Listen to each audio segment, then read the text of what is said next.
It's lunchtime with crispy bacon. Let's go catch some bass. We're gonna go to this lake, 7 Mile here. Some of you know where it's at. I like it because it's a good beginner pond.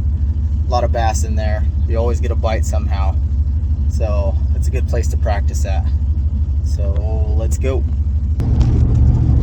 We're almost there. A few things I want to mention is on my videos I will be not talking a whole lot about unnecessary things. I like to jump right in, and I'm sure a lot of viewers get anxious to just know what to do or how things work, and so I will be sharing a lot that works for me. I'm not a professional per se. I am self-taught. I just got out there one day and just started doing it, just doing things that work for me. Shout out to Big Bucks Bassin. Look him up on Instagram. He's a mentor too. He's kind of helped me along the way. He's a great guy. So stay tuned, and I will be going through what I use and do some casts and hopefully catch some fish. Sorry, my bad. Okay, so 3 lures that I'm going to be using today. One's a top water, one is a spinner, and the other one's just a jig, which I'm going to put a trailer on it, so I'll show you real quick. Here's the jig I'll be using, and here's the spinner bait that I'll be using with the trailers, with the swim bait trailer, and then just the Berkeley Chapo top water.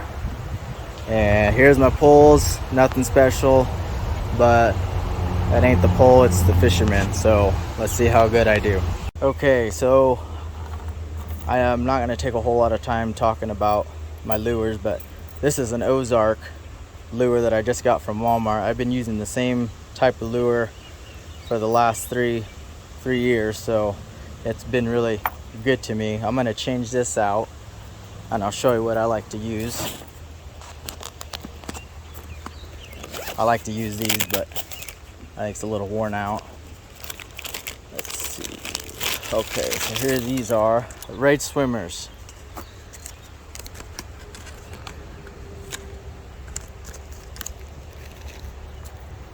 They got a coffee scent to it, which is really good. And you just put that on there like that, feed it through, restart, and just make sure that that part, the tail of it, is down like that, because when it goes through in the water, it'll swim and attract the bass. Okay, there's that one.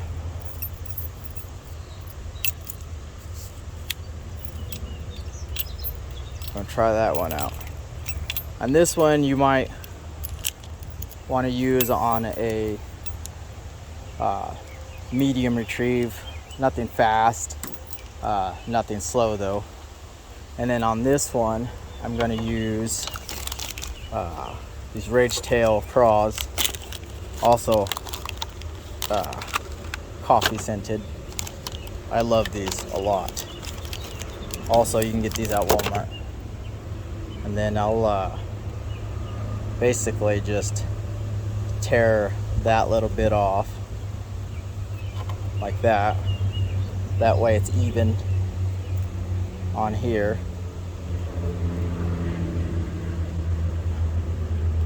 And you'll see there. That's kind of bad. Alright, there, that's better. That way, you know, when it's in the water, you know, the fin or the pinchers will be up in the air, and that'll attract them. So let's do this. This is the perfect pond I was talking about for beginners. I'm gonna start out with top water and see if we can get some good hits. I love when they slam the surface to get this Berkeley Chopo. So let's see if we can get that done. Oh, that water is just nice and clear. Oh, there's a bass right there. I'm gonna cast out this way. There we go.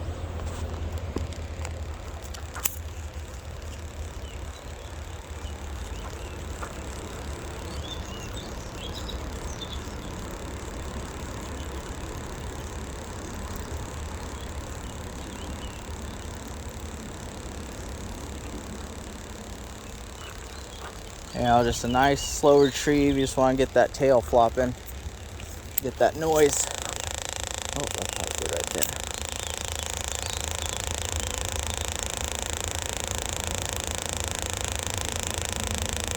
And it is sunny out, so it varies on bites, especially on my lunch, but I seem to do pretty good.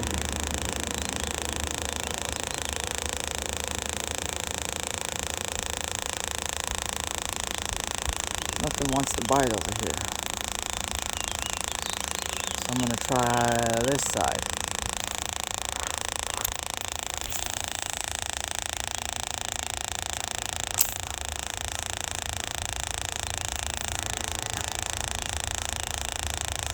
I'd like to go over there in that corner over there, but there's a lot of cotton in the water, and that just really messes up the Chopo.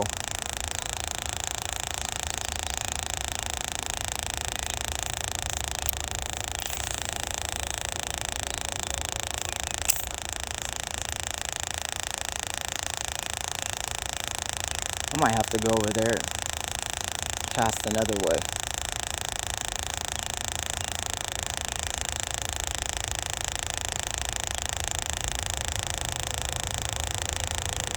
Yeah, I'm gonna go over there real quick. I don't know, maybe I'll come out here. Maybe I'll get something out here.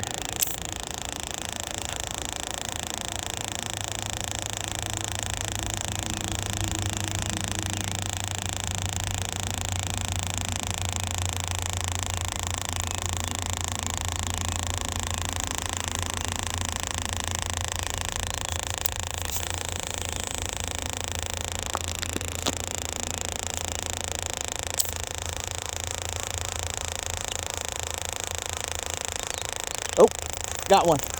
I don't know if you've seen that, but yep, there it is. Hopefully it don't come off. Ooh, there we go. It wasn't a big blow up, but they like to hit this Berkeley, that's for sure.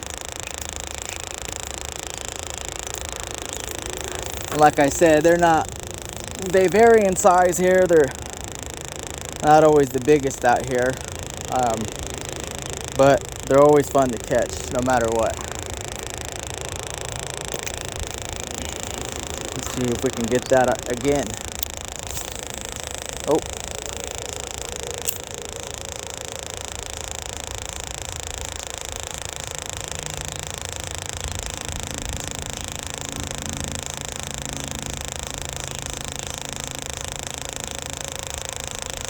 This Berkeley probably works a lot better in the shade under trees, because during a sunny day like this, clear skies, they're going to be hanging out in the cool areas.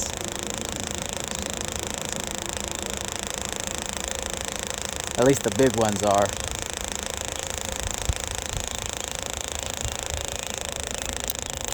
Let's see if I can get something out there again.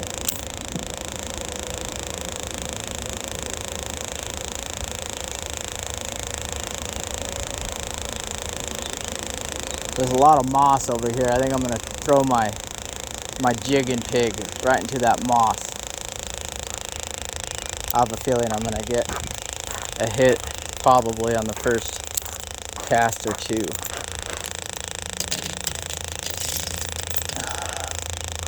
And I like to use a pole that I can cast pretty far,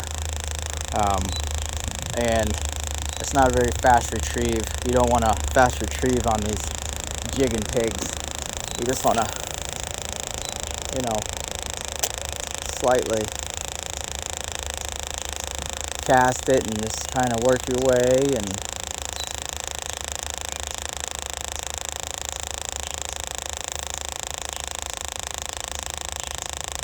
oh, there's a bass right there, right on it. Let's see if he grabs it. He's right on it. Yep, got him. Like I said, first or second cast on the jigging pig. Oh, that one fell off too. I didn't have a really good set hook on there. That one's a little bigger than the other one. But yeah, let's see if we can do that again.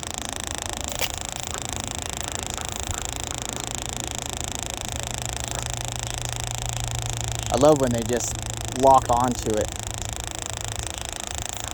And you just wait for them to just hammer it and then just set the hook.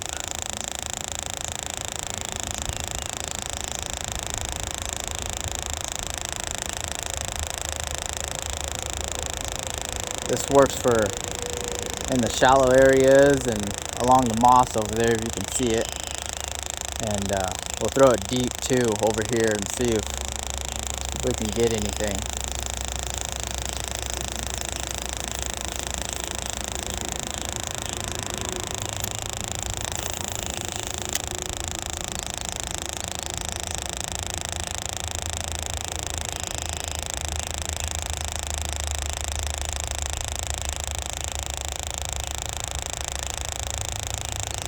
You throw this jigging pig, just let it sink to the bottom and give it a couple jumps. Yeah, just be patient with it.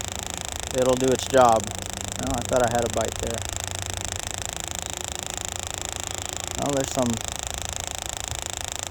I don't know what those are. Like big bluegill. What they look like.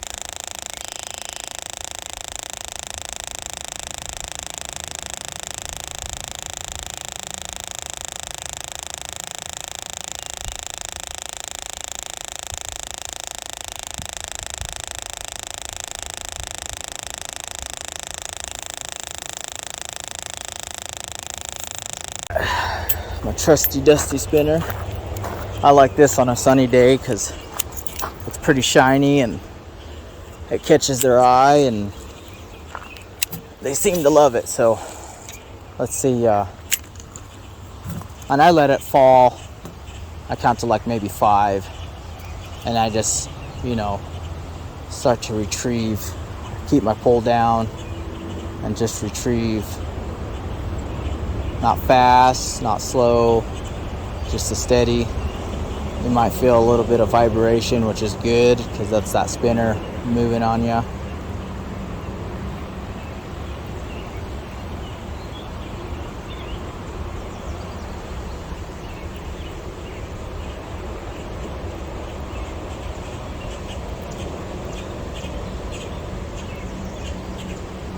Yeah, there we go. Cast over here. Let it fall. Sometimes they'll hit it on the drop too.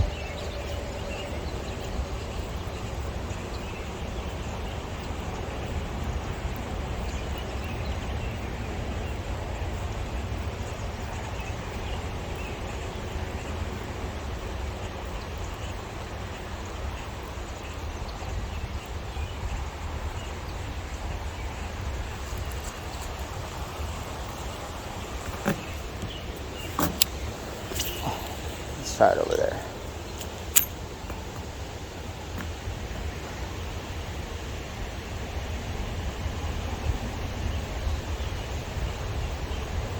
These are good to use on a windy day also.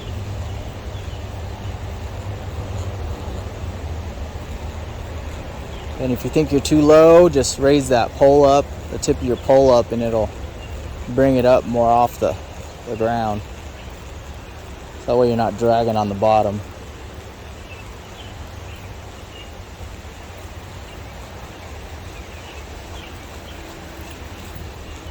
Oh, shoot.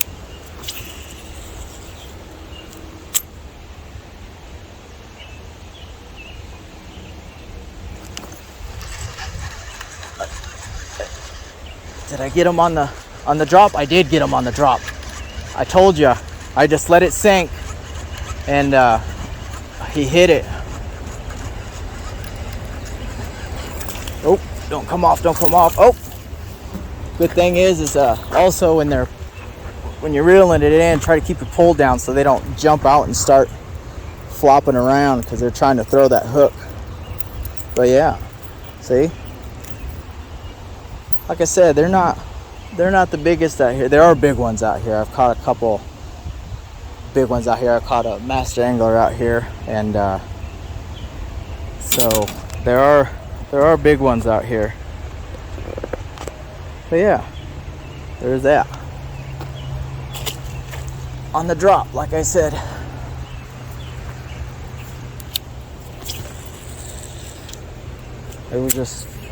It was just falling down, and he seen the shininess and must have liked it.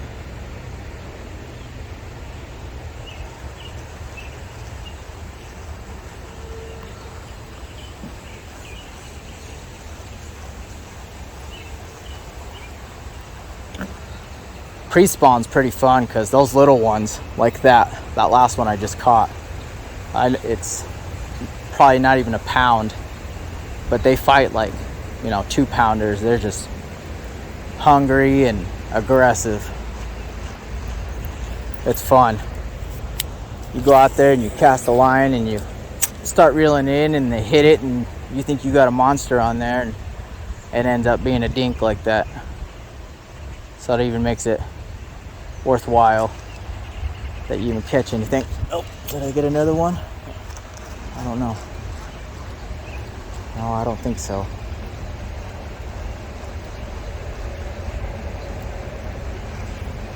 Nope.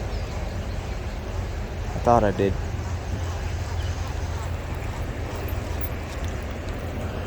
I think I just hit some moss, that's why.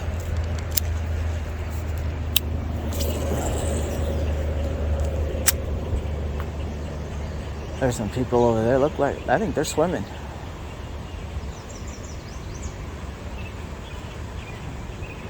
Well, I'm going over there. I was gonna go over there, but I guess I'll go over there where there's a lot of bluegill and a lot of bass.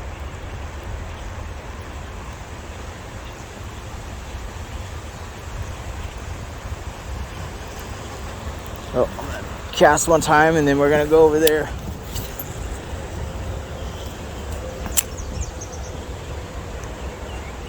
I'm right on the drop off over here. I've been on my boat out here, so I kind of know where everything's at. That's a little bit of a drop off, and they like to hang around there. It's cooler, but if they're hungry, they like to be where the food's at too, which is bluegill beds right now.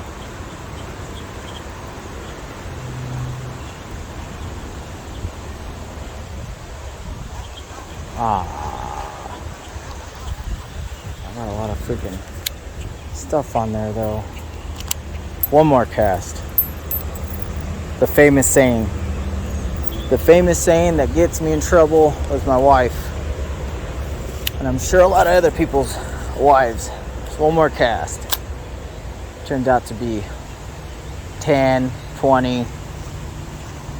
Then as soon as you know it, you're 2 hours late coming home, and you're supposed to be going to a dinner date,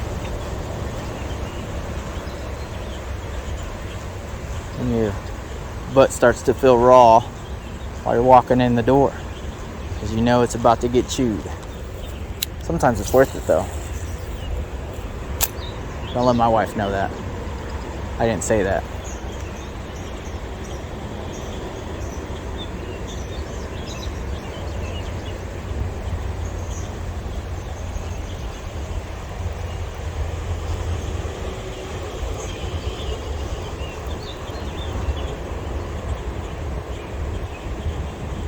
Seen some go around and look at it, but they don't want it. They don't want it. So we're gonna go. Well, like I said, I'm not a professional, and I know I post a lot of big fish on my Instagram and Facebook and everything, but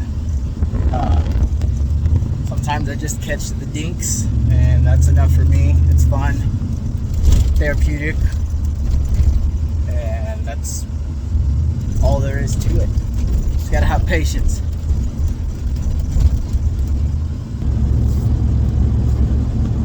Thanks for joining me on my lunchtime bassing with crispy bacon. Catchy name. I love that name, crispy bacon. If you guys got any questions, don't be afraid to ask. Like I said, I don't know a whole lot. I don't know everything, but I do know some, and I know what works for me, and it might work for you.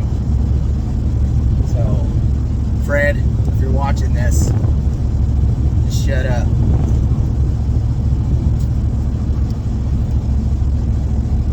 Because I know you're going to say something, and I know you're chuckling to yourself. But yeah, I appreciate the time that I have, that I get from my job to go fishing on my lunch. I'm sure there's not a lot of jobs out there that let you go and do those kind of things. Probably don't even get a lunchtime like that, but I enjoy it. So I guess next time maybe there'll be some better action. You know, sunny days during the middle of the day can be hard, but I've been lucky sometimes, so we'll see what happens.